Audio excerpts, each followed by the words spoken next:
Viewers இப்போ நம்ம பார்க்க போகிறது Hyundai i10 ஆட்டோமேட்டிக்கு. இந்த வண்டியில் கஸ்டமர் கம்ப்ளைண்ட் கேட்டால் வண்டி தேர்ட் கியர்லேயே தான் போகுது அப்படிங்கிறாரு. சரிங்களா, வண்டி வந்து செகண்டோ ஃபஸ்ட்டோ ஃபோர்த்தோ வரமாட்டேது அப்படிங்கிறாரு. அது போக ரிவர்ஸ் கியர் போடும்போது வண்டி ஷேக் ஆகுதுங்கிறாரு. இன்னுமே ஒரு ப்ராப்ளம் என்னன்னு கேட்டால் பிரேக்லேருந்து கால் எடுத்தால் க்ரீ ஃபங்க்ஷன் ஒர்க் ஆக மாட்டேது அப்படிங்கிறாரு. அப்படியே வண்டி அப்படியே குலுங்குது. இன்னொரு டைமே பண்ணி காட்டுறேன் பாருங்க.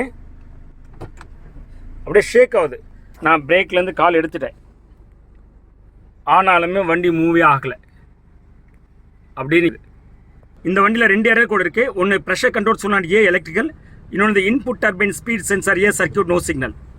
இதுதான் வந்து பார்த்தீங்கன்னா ECM போர்டு.